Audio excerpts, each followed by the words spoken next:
You want to change your life, or you want to see a change in your life, have a reorder so that the things that are can fit the mental picture that you have, then this is for you. Now, everyone at some point wants to change something around them, or at least in them, or something in somebody else to fit a given criteria or a given desire. And it is important to understand that change is constant. At least change is the one thing that is guaranteed.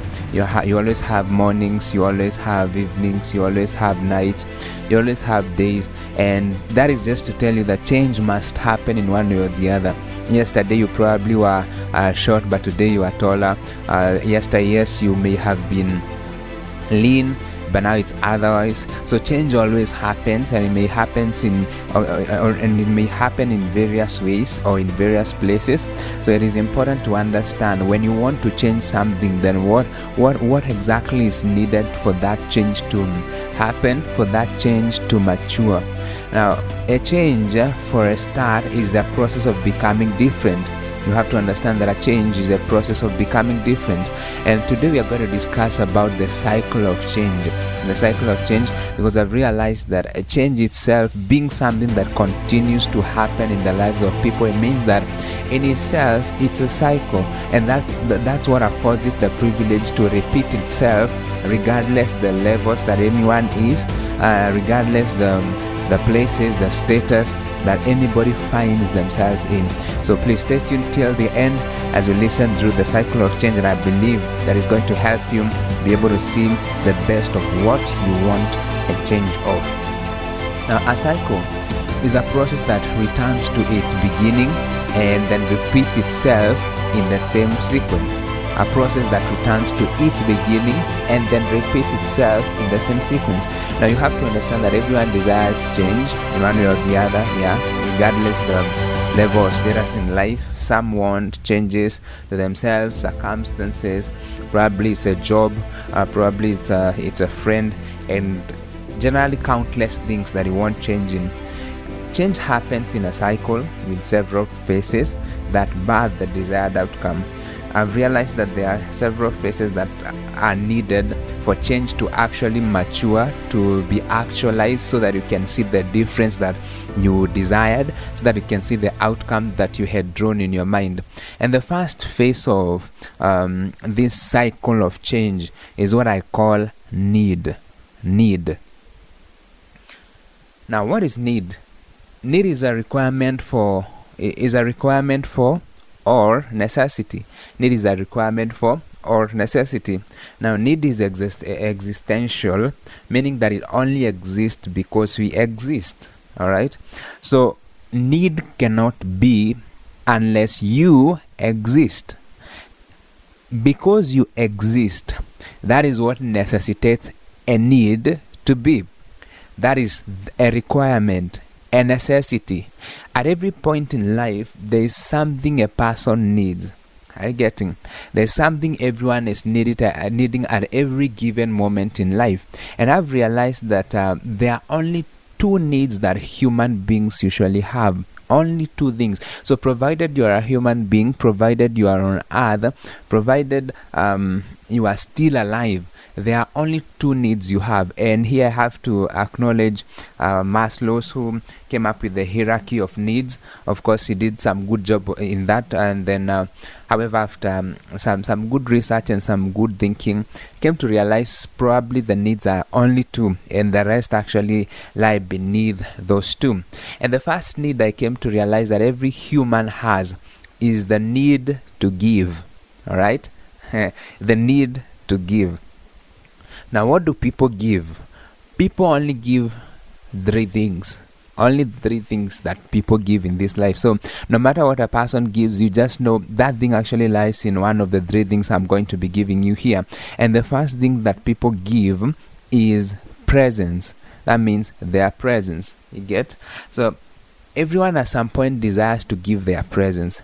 You want to give your presence to that friend. You want to give your presence to that company. You want to give your presence to probably that event. You see, everyone desires to give their presence because they want to show that they matter. They want to show that at least I'm there for you. You get? You ever had somebody tell you, if you have any need, please call me, right? These people are giving you their presence. They are giving you their presence. They want you to include them in your life. They want you to have a space for them in your cycle, because they desire to give their presence. You see, everyone desires to give their presence in one way or the other. So the next time you call people for an event and they come, honestly, it's not just because they love you, it's also because everyone has a need to give. All right, everyone has a need to give, and the first thing people give is actually presence. So you call people and they come. That is not just coming, it's actually them fulfilling a need of giving their presence. You see, you call people and you tell them, you know what, I want to be helped in this thing or the other, and they come. Part of the reason, or part of the major reason why they came in the first place, is not exactly because they love what you are doing. It is mostly because they actually want to satisfy that need of giving. So every human being has the first need as the need to give. So if a person is not giving out, then they begin to be, let me say, sickly in nature, inwardly especially, because a lot of things go wrong, because that's a need in every human being. And so the first one is presence. That's why you see that if you probably have something to do with rejection, it's usually very painful, because somebody wanted to give their presence to you and then you rejected their presence. So the reason why it becomes painful is because not because exactly you denied them the chance to be there. No, it's because that being there itself is actually a need that is in that person. And as we have said, a need is a requirement for, or is a necessity. That means if that need is not met, something will go wrong, you see. So that's why you see rejections are usually very devastating. They are usually very, very powerful, and they can really make a hell out of somebody's experience in life. So that's why it's important to make sure that even if you don't want somebody in your life, make sure you have a kind way of actually telling them that you don't want them in your life. Because the moment you just suddenly push them away, that thing doesn't just come as you protecting your personal space. It becomes as you depriving them of their need to give their presence, you see. So every human being has their first need of giving as the need to give their presence. The second need to give that every human being has is to give their attention. All right? Yeah, attention. Attention is the second thing that people want to give. That's why you'll find out that, for instance, you are watching, or you are a fan of a certain film, you are a fan of a certain channel, probably a fan of a certain person, a fan of a certain probably football club, and many other things, you see, because you want to give your attention to something. It's a basic need. It's a requirement. You get? It's a requirement by itself. So if you don't give your attention, this is where addictions especially usually come in, because that attention is not being appropriated. And because it's a need, because it's a requirement, it has to be met in one way or the other. So there goes the saying that an idle mind is the devil's workshop. It's because whenever you're not giving your attention to something which is a faculty of your mind, which comes with focus and concentration, then your system will literally find just something to do or to give the attention to, you see. And in most cases, it won't give attention to the right things. In most cases, it will give attention to the wrong things, because the right things are usually somehow or somewhat expensive to get them, but bad things are usually very cheap to get them, but very hard to maintain. You get, and very expensive to maintain. So you will find that your attention is usually taken to the wrong things, the wrong people, the wrong associations, if you don't culture your attention to get to the right things and the right people. So attention is very important. This is what defines you in a bigger sense, because as you behold, you actually become. Remember, your perception informs your thoughts, you see. And every time your thoughts are informed, they inform actions. And then those actions are what exactly frame your character. And that is then what decides how the world feedbacks to you, you see. So attention is really key. Everyone wants to give their attention to something. That's why you are not doing every career in this world. You chose a specific career. You chose a specific path of life. You said, I want to give my attention to this thing. Probably I want to give my attention to airplanes. That's what I want to have my focus on. I want to make sure that my mind is beating, or it's actually processing for these things. And if it is anything, is just the planes. You get, some of you are probably clothing, some of you are probably computers, some of you are probably reporters, and many other things you want to do, engineering in various forms, probably artistic works, and that is what you decided you're going to give your attention to, because that's a need in every person. In fact, I will tell you that at one point or the other, this part of attention is actually what defines the destiny of a person, is what actually entails the purpose of a person, you see. Because you have to give your focus to something. You have to focus on something. And again, why the focus and attention is usually important is because destiny is a matter of time. That means your life only counts because there is a measure, or there is a frame with which you are engulfed, and that is the frame of time.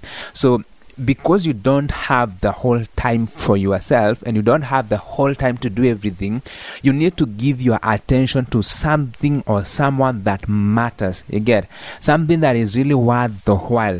Because if you don't give your attention to that thing, what will happen is that time will continue compressing on you, and then before you know it, then the room will be too small for you, and then life will have to spit you out, and that is what we call death. And unfortunately, maybe powerful, or probably very shameful, that after he spits you out, we don't have a good story about you, because you never exactly did anything. You never took your attention to the right thing. You never pointed your focus to the right thing. So because of lack of focus, you never exactly did anything worth the while.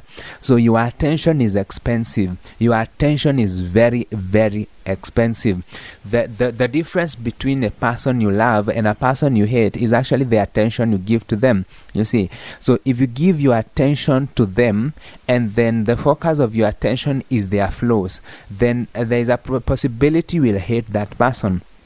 But then if you give your attention to them, and then the focus of your attention is the good of the person, then you'll end up liking that person, you see. And that's how friends are made. This is a very important faculty, because it's actually you giving your life to others. Attention, that's it. Whatever you give your attention to, that's what you give your life to. So it is important you realize that your attention is very important. As much as it is a need that must be met for your survival and for your excellence in life, you have to be careful that you don't give your attention to the wrong things and the wrong people, because whatever you give your attention to, you give it your life. All right? So that's the second need of giving. The third thing, or then that need that people have to give, is their value. Their value. Everyone needs to give their value in one way or the other, and this is a need again I'm mentioning. And remember, don't forget this, that a need is a requirement for, it's a necessity. That means literally if you don't do it, something will not go right in you, you see. So at one point or the other, everyone wants to give their value. You've had group discussions and everybody wants to talk, everybody wants to make some noise. The exact thing is not about talking. The thing is, they want to share their value. The value that is an accumulation of the investments they've made in themselves, in probably in terms of knowledge, in terms of experience, you see, and in terms of practice. That is what constitutes of value. So when you see in such a setup, they just want to talk. Everybody wants to say something, and everybody wants to say something in a certain way. It's not exactly because they are good or eloquent people. No, it's because they have a value in them which has a need for expression. You see, they want to make sure that that need is met, the need to give value. All right, so this is where now the power of brainstorming usually comes. You've seen companies have the part of probably research and development, where you are looking into what can we do to actually better this company or to better this process to ensure that we increase our profit margin. And you have the people in a group or in that department come together, and then they do what we call brainstorming. Now this is usually a session where people are trying to express their value, the value they've accumulated in terms of experience, in terms of knowledge, you see, in terms of practice. So they want to make sure that they give you an opportunity to express that value. Now, if you don't give that value, then also the company won't regard you as a valuable person to them. So the more valuable you are, then the more willing you will be to share your value, because there is something you want to share.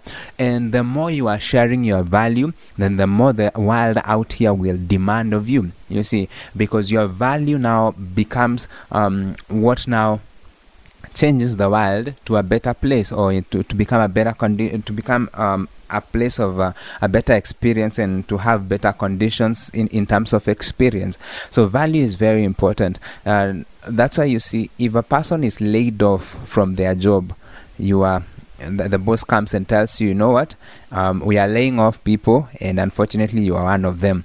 That thing usually pains people, and I can guarantee you the reason why it pains you is not exactly because of the salary. It's not exactly because now you're not going to be able to meet your bills. That's actually a peripheral thing.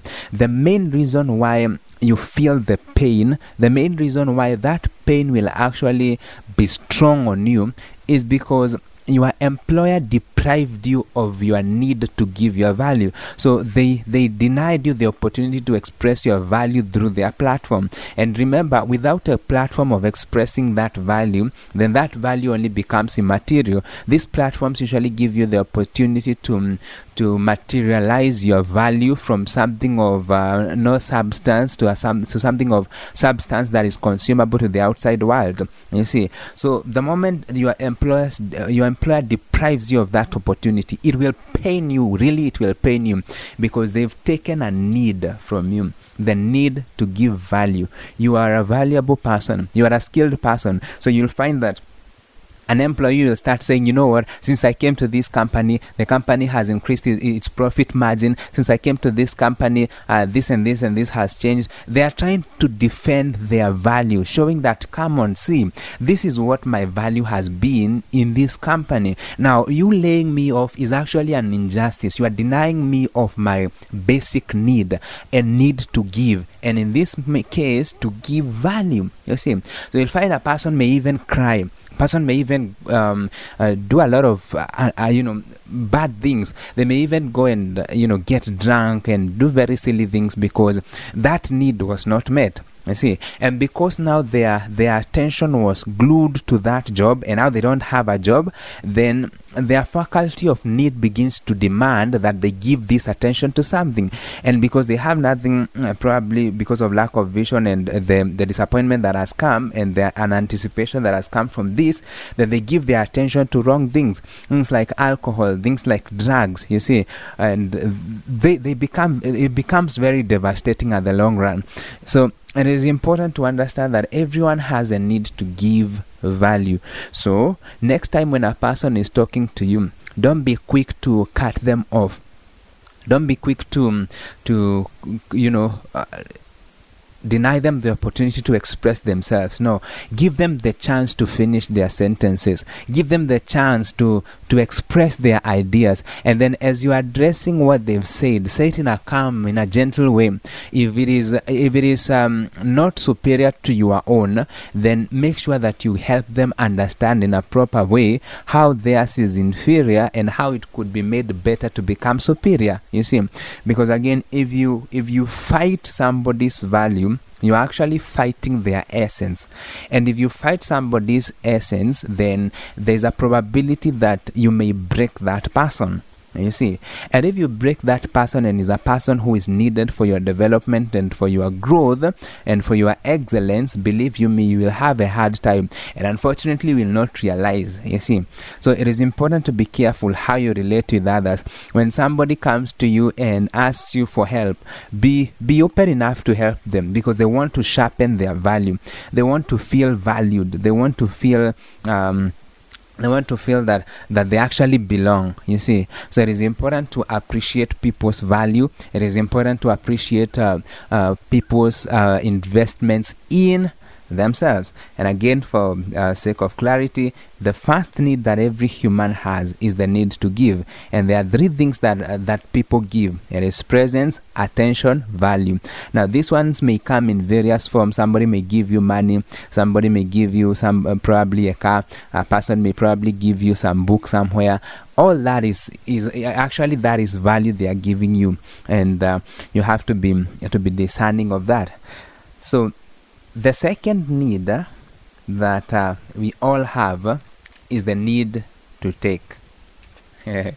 So those are the two needs that we have: the need to give and the need to take. Now, to take means to get into one's possession or control with or without force, or it means to receive. You getting that? So it means that the need to take, and to take means to get in one's possession or control with or without force. It also means to receive. So everyone wants to take. As much as you want to give, you also want to take. And you can bear me witness, this is very true. You all want to take, and probably by the time I'm done with this part, you will really know that it is really very, very true, that these are the only two needs that you have, and every other thing you'll call a need actually lies under the two.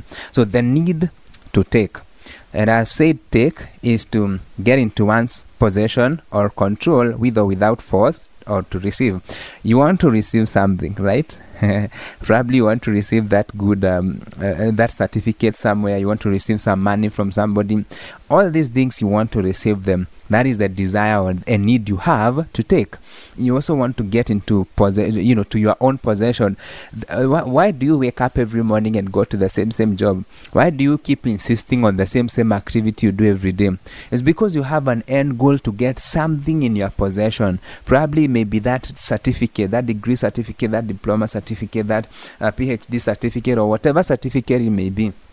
You want to get it into your possession, because you know the moment you have it in your possession, that is value. It will help you have a platform to express that need to give value, and then in return you will get something else. So you want to get it into your possession. Probably that car, you want to have that car. Why do you want the car? It's not exactly because it is metal. No, it's because that car speaks value. You see, it markets you as a person valuable in one way or the other. You see, and it helps you express a lot of things. It helps you meet the needs of attention. You get. All right. So that is what you want. You want to get control over something, right? So you probably have a girl somewhere you are eyeing, or you probably have a wife or a husband. Why will you be jealous the moment you see them laughing more than you laugh together with a stranger? And then you'll honestly be jealous because you want to have him or her under your control. That means that you don't want an intruder. You don't want to see them being carried away. You want to make sure that they are your possession and they remain under your control and nobody steals them from you. Why do you have passwords in your phone? Why do you have passwords in your gadgets? In fact, why do you have pins and probably security keys in your financial accounts? It's because you want to make sure that you have control of what you term to be yours. You see, so that is the need that you have to take. You want to make sure you have possession, you have control, and you receive. Now, this happens with or without force. So, a person who works hard and works smart and earns money, that is a person who has taken money under their control. But again, a person who actually goes and robs people and does violent things to get the same money, that's a person who is actually taking it by force. But this time, if the force is not actually directed to the right channel, because even when you are actually working, you are utilizing a force in one way or the other. So that's the difference. That's the point. With or without force, the point is everyone has a need to take. All right. Now, there are actually three things again that everyone wants to take. Three things. You want to have possession, you want to have control over, you want to have or to receive. There are actually three. And the first one again is presence. All right. You want the presence of people. Why do you want the presence of people? Because if people are absent, then your value cannot be appreciated. Why do businesses thrive? They only thrive because people give them their attention. Why do companies become great? Why do people become influential? It's because other people have given them their presence. So the more you want to rise in life, then the more the need to have the presence of people gets high.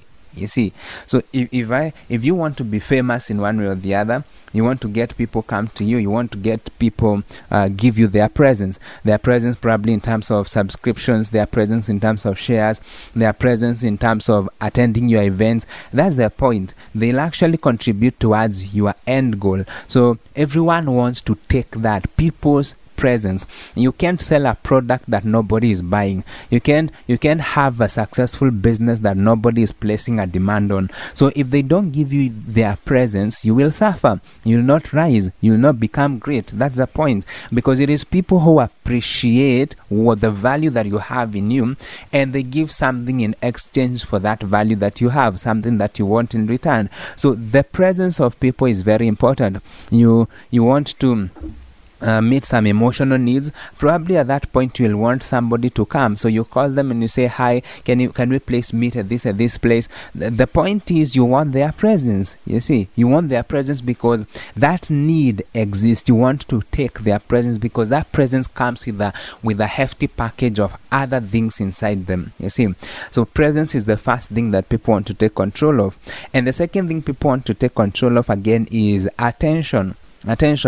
You don't want to be speaking to somebody who is actually typing on their phone the whole time. They don't even look at your face. They don't even know to say they are listening. They don't want to look at your eyes. They are literally off. You don't want such. You want somebody you are speaking to and they are showing that they are actually actively listening to what you are saying or what you have to tell them. That means that if they don't give you their attention, you will feel bad. You see, you will feel unheard. What about you being in a social setup where you see a problem and then you address your bosses and your colleagues to help change that thing, and all you get is we'll do something about it, and then nothing ever happens. The point is you'll be grieved by that because they are not giving you their attention. You are seeing a problem, you are seeing a fault somewhere, you are trying to shout and tell them there's an issue here, but they are not listening. They are not turning their attention to you. It becomes painful. It becomes very devastating. So it is important that people give you their attention. If they don't give you their attention, you will feel bad. This is where heartbreaks usually come in, when somebody you used to have their presence, their attention with, now suddenly doesn't give you, or they don't give you their attention anymore, they don't give you their presence anymore. It becomes painful. You are trying to call them, they won't pick your calls. You are trying to send them messages, they won't reply your messages. That thing actually becomes painful because that's a need you have. You have the need to take, but the need is not being met, so it becomes a pain eventually. So if you don't get attention again, you will not be able to express who you are on the inside. So that's why people in most cases usually have identity crisis. Why people sometimes feel unheard, and they lead to issues like depression. They lead to issues like suicide. It's simply because they have something they want to express, but they don't have somebody who is giving them enough of their presence. They don't have somebody who is giving them enough of their attention. So because that need is not met, it turns into pain. And worst comes to worst, and at some point if help doesn't come, then most of them commit suicide, and it's very devastating and it's very painful, and we hope that things are going to change. And we've also seen this in cases where we have domestic violence. One of the things that leads to that actually is these two things, where the couples are not giving each other their presence, they're not giving each other their attention. So that need becomes violated in multiple folds, and it really becomes a pain and an ache in a family, and at some point turns to violence, because we've seen that the need to take can come by force or without force. So when you try without force and it doesn't work, and because it's a need again, you want to fight for it. So at some point, some people get excess, and they decide to use force to get what they think is their right, what they think is their need, which is actually their need. So they use their force in very, very poor ways, and they end up killing each other, they end up killing their families, they end up doing assaults that are very, very evil and very very unbearable to actually listen to or even watch them. So it is really important that people understand that your presence and attention are precious jewels that everybody wants in one way or the other. So take care of that presence you have, take care of your attention, and make sure you give them to the right people. Now, it's also prudence that you also don't go and seek the presence and attention of people who don't value you, because that one again will hurt you. It will hurt you greatly. So you have to seek your presence and attention from people who value you, people who represent your values, people who represent your moral compass or your moral boundaries, and that will prevent a lot of harm. The third thing that need that people have is to take is the need to take value. All right. You need to take value in one way or the other. You need to have value in your possession in one way or the other. That's why you will keep. That's why probably if you finished school, you spent all your time going to school. Yes, it was hard, but you still did it anyway, because there's a value that comes with that. There's a form of value that comes with going to school. You keep waking up, going to that job. Even if you are tired, you don't feel like waking up, probably it's Monday morning and you really don't like Mondays, the reason why you still go anyway is because there's some form of value you're going to get from there. The value may come in terms of a salary you get, may come in terms of probably a promotion, you see, may come because all those will give you a sense of value, will increase your self-worth, because the more value you have and the more the value is appreciated and the more people place a demand on your value, the more at some point your self-worth becomes great. You see, so that's why you will keep doing the same thing you are doing, even though it's painful and hurtful, because you see at the end there is value you are actually taking from it. Why will people go and risk their life to go and mine, dig the grounds or expose the ground in one way or the other to go and get minerals that are meters and meters beneath the surface, knowing that there are cases like the collapsing of the mines. The point is because they know even though there's a risk, there's something worth the while inside there. So that value that people want is the reason why they keep waking up every morning and going to do the same things they've been doing, doing the same being with the same people they've been with, because they know there's a form of value they are drawing. That's why you find it hard for some people to leave some friends. They may be bad friends, bad influence, but the point is they know even though they are bad people, honestly there's something of value I'm getting from them. So if I cut them off, it means the flow of this value will stop and I'll lose it. So they decide, all right, let me sacrifice this for the sake of that.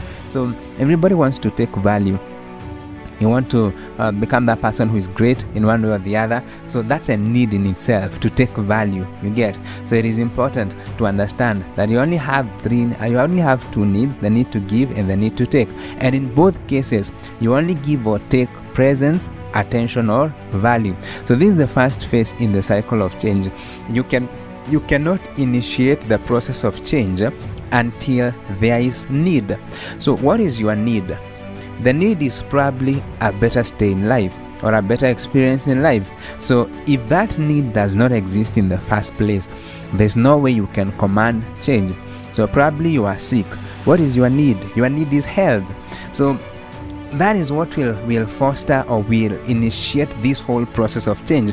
You'll begin to change behaviors. You'll begin to visit some place called hospital, because this is a need you've captured in yourself. This is something you've discerned that honestly, without it, life may spit me out. So you will start doing something about it. So that's the first cycle of change. You cannot begin to change something you don't know. You are changing something from one stage to the other. You get that? So you cannot change that which you don't know. You cannot change that which you don't have. You don't have an exact idea what exactly it is. So it is important to note that there has to be a need in the first place. The second phase of the cycle of change is agency. Agency. Now, this means actively taking actions to address the need. All right. Now, this is the phase where you now take actions to address the need that you've identified. It may be need in whatever way: the need for presence, the need for attention, the need for value. Now, however you define any of the three, that's up to you. That's your thing. But the point is, now the second phase you have